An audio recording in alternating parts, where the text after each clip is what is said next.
हैदराबाद एक ऐसा शहर जहां आधुनिकता और इतिहास साथ साथ चलते हैं। एक ओर चमचमाती इमारतें, सॉफ्टवेयर कंपनियां और भीड़भाड़ भरी सड़कें, और दूसरी ओर एक शांत पहाड़ी के ऊपर खड़ा है 880 साल पुराना वैभव, गोलकोंडा किला। ये किला सिर्फ पत्थरों का ढांचा नहीं, ये समय की रफ्तार को चुनौती देता हुआ एक जीवित इतिहास है। यहां का हर पत्थर बोलता है, हर दीवार गूंजती है, कभी शौर्य की, कभी प्रेम की, और कभी गद्दारी की कहानी सुनाती है। आज मैं आपको लेकर चलने वाला हूं एक ऐसे सफर पर जहां हम सुनेंगे 880 साल पुराने उस किले की कहानी जिसने राजा रानियों का वैभव, युद्धों की आग और समय की चाल सब कुछ देखा है। गोलकोंडा की शुरुआत होती है सन 1143 ईस्वी में।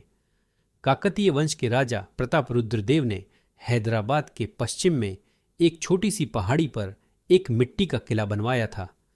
कहते हैं एक दिन एक ग्वाला अपनी गायों को चराते हुए इस पहाड़ी पर पहुंचा।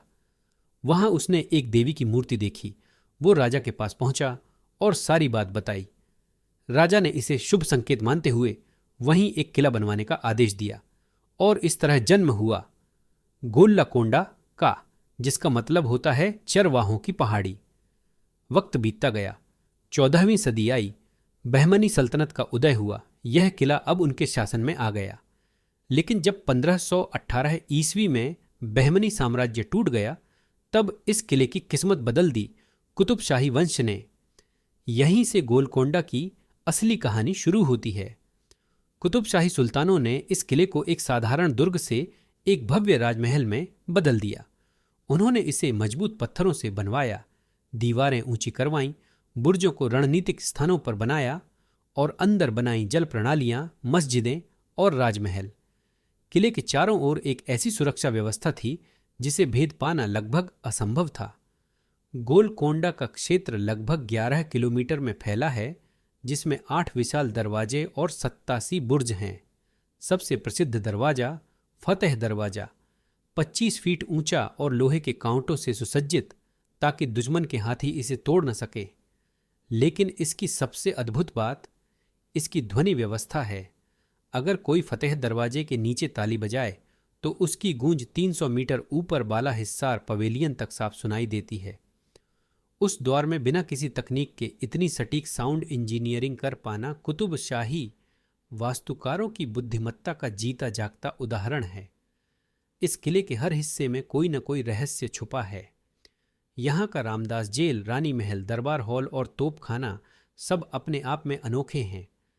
रामदास जेल की दीवारों पर खुदी हुई मूर्तियां बताती हैं कैसे कैद के दौरान रामदास नामक भक्त ने अपने भगवान का मंदिर बनाया।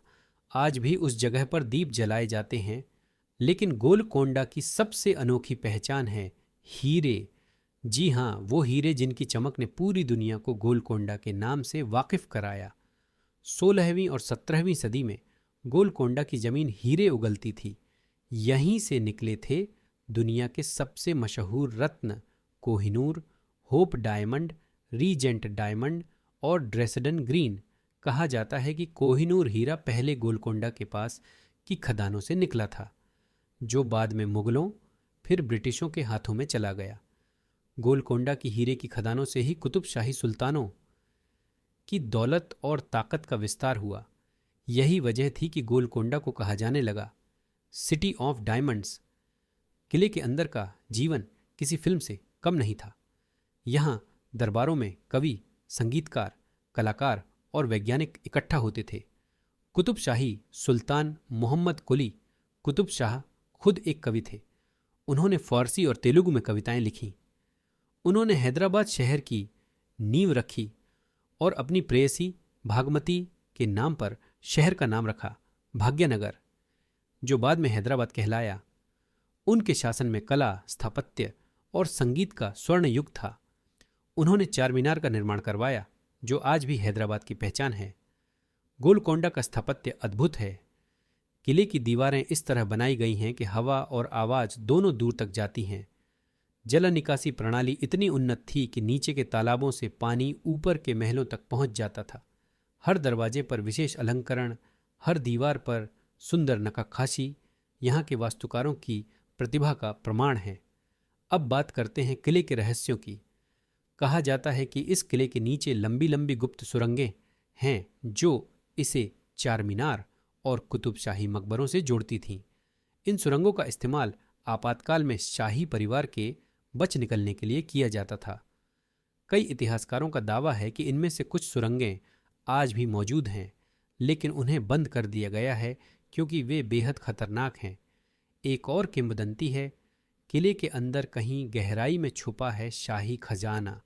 कहा जाता है उसमें सोना, चांदी और हीरे रखे गए थे, लेकिन आज तक कोई उसे ढूंढ नहीं पाया। अब आते हैं उस अध्याय पर जिसने गोलकोंडा का भाग्य बदल दिया। सन 1687, मुगल सम्राट औरंगजेब का दौर। गोलकोंडा उस समय सुल्तान अबुल हसन तानाशाह के अधीन था। औरंगजेब की नज़र इस किले पर थी क्योंकि ये न सिर्फ रणनीतिक रूप से मजबूत था, बल्कि इसके अंदर अपार धन संपत्ति भी थी। मुगल सेना ने गोलकोंडा को चारों तरफ से घेर लिया। 9 महीने तक किला घिरा रहा। भोजन और पानी की कमी के बावजूद राजा और सैनिकों ने हार नहीं मानी, लेकिन आखिरकार हुआ विश्वासघात। एक सैनिक ने रात के समय गुप्त रूप से फतेह दरवाजा खोल दिया। मुगल सेना अंदर घुस आई। तानाशाह को बंदी बना लिया गया और गोलकोंडा पर मुगलों का कब्जा हो गया। कहते हैं उस रात किले की हवाओं में सिर्फ तलवारों की आवाज गूंज रही थी और उसी के साथ गोलकोंडा का स्वर्ण युग समाप्त हो गया। आज भी जब आप किले के अंदर जाते हैं तो कई जगहों पर तोपों के निशान, दीवारों में तलवारों के कटाव और युद्ध के अवशेष देख सकते हैं। इतिहास मानता है कि अगर गद्दारी न हुई होती तो शायद गोलकोंडा आज भी अजेय होता। आज गोलकोंडा किला हैदराबाद का गौरव है। हर दिन हजारों पर्यटक यहाँ आते हैं, किले की ऊंचाई से शहर का नज़ारा देखने, इसकी रहस्यमयी दीवारों को छूने और इतिहास को महसूस करने। किले के सबसे ऊपर बाला हिस्सार पवेलियन से पूरा हैदराबाद शहर दिखाई देता है। शाम के समय जब सूरज ढलता है तो किले की दीवारें सुनहरी रोशनी में चमक उठती हैं। वो नज़ारा जो आपको सैकड़ों साल पीछे ले जाता है। शाम ढलते ही शुरू होता है sound and light show. Amitabh Bachchan की गहरी आवाज़ में जब गोलकोंडा खुद बोलता है तो लगता है जैसे किला जिंदा हो उठा हो। आवाज़, रोशनी और संगीत के बीच जब इतिहास सामने आता है तो हर दर्शक उस युग में खो जाता है जहां शौर्य, प्रेम और रहस्य सब साथ थे। कहा जाता है रात के सन्नाटे में कभी कभी किले के अंदर से कदमों की आहट सुनाई देती है, जैसे कोई अब भी पहरा दे रहा हो। लोग कहते हैं वो पुराने सैनिकों की आत्माएं हैं जो आज भी इस किले की रखवाली कर रही हैं। गोलकोंडा सिर्फ इतिहास नहीं, ये भारत की आत्मा का हिस्सा है। ये हमें याद दिलाता है कि राज बदलते हैं, तख्त मिट जाते हैं, लेकिन संस्कृति और विरासत अमर रहती है। 880 साल बीत चुके हैं, लेकिन गोलकोंडा आज भी उतना ही भव्य, उतना ही रहस्यमयी और उतना ही गौरवशाली है। अगर आप हैदराबाद जाए तो एक बार गोलकोंडा किला जरूर देखें। सुबह इसकी शांति आपको खींच लेगी और शाम को इसकी रहस्यमयी चमक आपको रोक लेगी। हर पत्थर, हर सीढ़ी, हर हवा का झोंका कहता है मैंने इतिहास को देखा है। तो दोस्तों, यह था हमारा गोलकोंडा किला का पूरा टूर, रहस्य, इतिहास और गौरव की कहानी। अगर आपको यह सफ़र पसंद आया हो तो वीडियो को लाइक करें, शेयर करें और कमेंट में बताइए आपको गोलकोंडा का कौन सा हिस्सा सबसे ज़्यादा पसंद आया। अगले वीडियो में फिर मिलेंगे एक नए किले, एक नए इतिहास और एक नए रहस्य के साथ। जय हिंद।